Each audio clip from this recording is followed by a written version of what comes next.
Good Morning Business, le grand entretien. Et à 8h18, notre invité ce matin, c'est Éric Coquerel, député de la France Insoumise de Seine-Saint-Denis, président de la Commission des Finances à l'Assemblée nationale. Bonjour. Bonjour. Voilà, la réforme des retraites, ça va être la grosse réforme de la rentrée, sans doute au premier conseil des ministres de janvier. Une réforme des retraites donc avec, on le saura en détail, quelles options choisir, mais dans tous les cas, on va augmenter l'âge de la retraite, 64 ans en allongeant la durée de cotisation, ou 65 ans, ce qu'avait d'ailleurs promis le candidat Macron dans sa campagne présidentielle. C'est une réforme qui est inacceptable. Vous ferez tout pour empêcher qu'elle passe ? Elle est inacceptable. Elle est inacceptable, je pense, pour une majorité à l'Assemblée. Elle est inacceptable pour tous les syndicats. Et elle est inacceptable pour, d'après ce que les sondages, pour une grande majorité de l'opinion française. Donc le gouvernement veut passer en force et de manière assez incompréhensible dans une année qui va être, on le sait, une année économiquement très difficile et où, franchement, est-ce que l'urgence c'était de s'attaquer aux retraites ? Alors on nous explique, ce qui est quand même sidérant, que ça va être pour faire des économies au niveau de l'État. Pour ma part, je pense que le régime de retraite n'a pas à compenser les déficits de l'État. Et puis pour le reste, on sait bien qu'on est en train d'agiter un problème qui n'est ni urgent, ni si gravissime que ça, c'est-à-dire la question du déficit des retraites. Les économies, parce qu'il y a une grosse partie, vous savez bien, des subventions de l'État au régime de retraite qui est fait pour équilibrer certains déficits structurels des régimes de retraite. Je ne parle pas des compensations pour compenser les petites retraites, pour compenser par exemple les trimestres de congé maternité. Je parle des déficits structurels de certains régimes. Enfin, les déficits structurels sont rien par rapport aux cadeaux fiscaux qu'on fait aux détenteurs de capitaux, aux plus grandes entreprises. Regardons clairement les choses. L'an dernier, il y a eu 900 millions d'excédents au niveau du régime de retraite. Cette année, il va y avoir 3 milliards. On va effectivement passer à un déficit jusqu'en 2035. En 2035, on revient à 11% du PIB, c'est un des plus bas d'Europe. Ça, c'est les chiffres du corps, c'est pas les chiffres de France Insoumise. Bon, à partir de là, on voit qu'on a quelques années difficiles, en gros, 3 milliards d'euros par an. 3 milliards, on voit que ce budget, on arrive à les trouver pour plein de choses. On arrive même à faire des cadeaux fiscaux, notamment avec la CVAE, c'est-à-dire sur la valeur ajoutée des entreprises, à hauteur de 4 milliards par an. Donc on voit qu'on a les moyens de trouver des systèmes qui permettent de compenser ces déficits pendant quelques années, alors même qu'il n'y a plus de la majorité des personnes qui sont à l'âge de retraite qui sont au chômage, qui l'atteignent au chômage. Donc tout ça est une politique assez délirante qui en fait n'a qu'un objectif. Moi je l'ai vu. Le FMI est venu nous voir à l'Assemblée nationale, me voir moi, président de la Commission, voir le rapporteur général pour nous dire, nous demandons en fait, nous proposons à la France qu'elle fasse des réformes structurelles et c'est toujours sur la question des retraites. L'Union européenne, la Commission européenne le demande aussi, en échange, on va dire, d'une certaine mensuétude sur le déficit. Donc on voit bien d'où ça vient. Est-ce qu'on considère que c'est la mère des réformes et que tout passe par là pour assainir les finances publiques ? Mais non, il n'y a ça n'assainit pas les dépenses publiques. Il n'y a rien à négocier. Rien. C'est-à-dire que même quand Elisabeth Borne lance le volet social, dit on va négocier sur les carrières longues, ça sert à rien. Elle ne négocie rien. Excusez-moi, elle ne négocie rien, puisque pour les carrières longues, qu'est-ce que va produire le fait de reculer l'âge de la retraite à 65 ans ? Ça pénalise d'abord les carrières longues. C'est-à-dire celles qui aujourd'hui, avec le nombre d'années de cotisation nécessaires pour atteindre les retraites, pouvaient effectivement partir à un âge, la retraite, on va dire, assez tôt, du fait d'avoir commencé à travailler tôt. Là, ils ne pourront pas. Et il faut remarquer que parmi ces personnes, 25% il y aura un décalage. tous les métiers durs n'atteignent pas l'âge de la retraite, parce qu'ils sont morts avant. Donc c'est un système qui est à la fois inique, qui à mon avis tourne le dos complètement à ce qu'il faudrait, c'est-à-dire une répartition du temps de travail, et puis pourquoi arrêter un des grands progrès humains, qui est le fait qu'on puisse profiter quand même pendant plusieurs années des cotisations que les travailleurs ont parce qu'on vit mieux. Parce qu'on vit plus longtemps et mieux. Donc, on ne doit pas en profiter. Et pourquoi croyez-vous qu'on vit mieux et plus longtemps ? Est-ce que vous pensez que... Alors bien sûr, il y a des progrès en termes de médecine. Vous remarquerez une chose, c'est que depuis qu'on revient en Europe, notamment sur cette question d'âge de la retraite, eh bien, on vit peut-être à peu près aussi longtemps, mais on vit à peu près aussi longtemps, plus aussi en bonne santé. C'est ça le système. Donc on vit mieux aussi parce qu'on arrête de travailler à un âge correct. Donc ça, c'est pas supportable. Et encore une fois, est-ce que c'est l'urgence de mettre de la tension dans le pays quand ce pays lui-même va avoir à affronter une crise sociale de grande ampleur ? Allez, on arrive au bout de l'adoption du projet de loi de finances et du projet de loi de financement de la sécurité sociale, à bout de 49.3 d'ailleurs, il y en aura encore d'autres.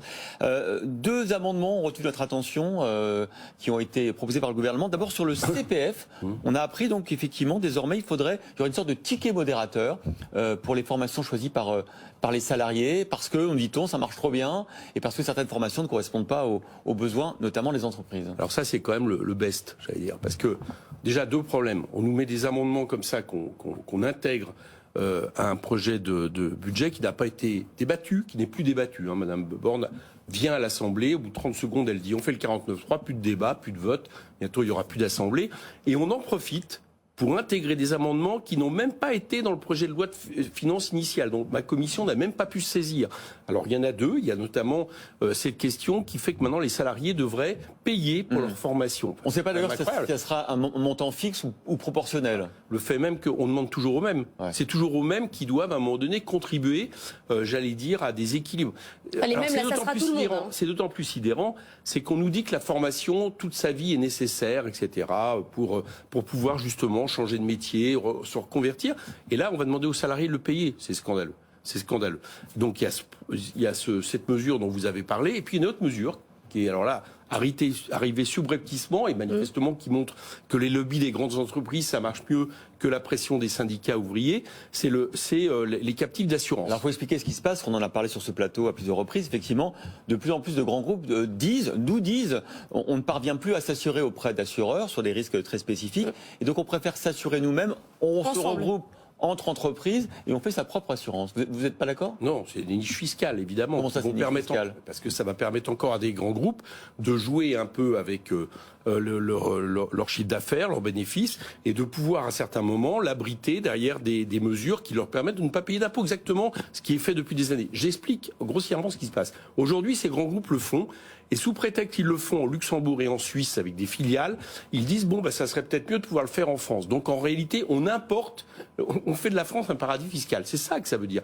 Et c'est d'autant plus scandaleux cette histoire, c'est que parce que les sommes qui vont être placées effectivement dans ces captifs d'assurance ne seront pas fiscalisées, c'est ça? Bien évidemment. Ouais. Bon, donc les grands groupes produisent une fois de plus c'est une nouvelle mesure pour faire des niches fiscales, alors même que le gouvernement nous disait il y en a trop. Oui, mais c'est pour couvrir des risques normalement ces fonds. D'accord, mais les risques qui sont nouveaux. Couvrir des risques, ne doit pas permettre l'optimisation fiscale. Donc c'est ça que ça permet.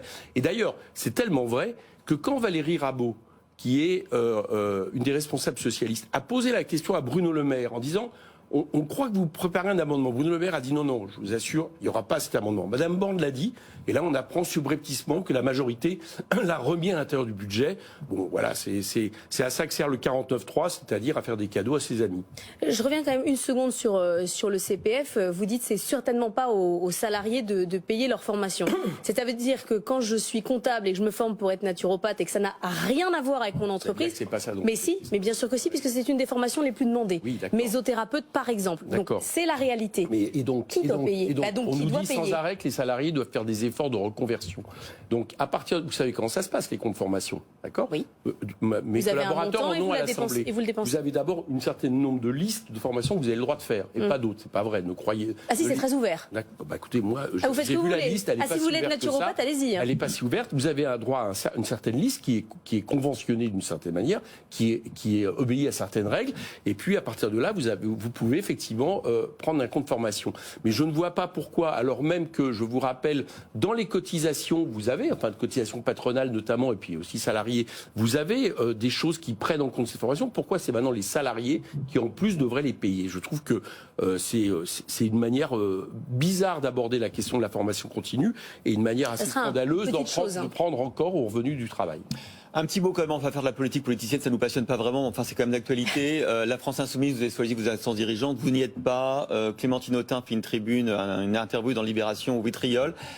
C'est les purges staliniennes à la arrêtez un peu, non, c'est puis quoi encore? Je sais pas, vous êtes plus dans la direction du parti. Non mais puis quoi encore? Il y a eu des décisions qui ont été prises, on peut être d'accord ou pas d'accord. Vous êtes d'accord, vous? On peut être d'accord ou pas d'accord. Moi je comptais, et je pensais qu'il fallait que la direction soit la plus inclusive possible, mais c'était l'inclusion, ce week-end ont été pris aussi des décisions qui font en sorte, par exemple, que des financements sont possibles pour les départements dans lesquels on veut s'investir, qui met justement des structures en place pour permettre que s'exprime ce qui vient des groupes d'action. Donc il y a beaucoup de choses excellentes. Il y a des choses qui sont pour moi à modifier. Je l'ai dit, donc je le redis ici. C'est toujours votre parti. Bien sûr que c'est mon parti, c'est mon groupe. Voilà, donc à partir de là, enfin, si vous prenez ce genre de terme, demandez si c'est stalinien ou pas, vous demandez comment fonctionne aujourd'hui le parti du présidentiel, que je sache. Il pourrait poser la même question, vous inquiétez pas. Bien évidemment, non, mais bien évidemment, mais sauf que c'est à nous qu'on le pose. Je pense que cette direction doit être plus inclusive. On va regarder maintenant ce qui se passe, puisque c'est au groupe à qui il revient de réfléchir, au groupe parlementaire, à sa représentation. Donc dans cette représentation possible, il y a des gens comme moi, comme Corbière, comme Clémentine Autain, et j'espère que les choses vont s'arranger. Éric Coquerel, député de la France Insoumise de Seine-Saint-Denis, président de la commission des finances de l'Assemblée nationale, était notre invité ce matin.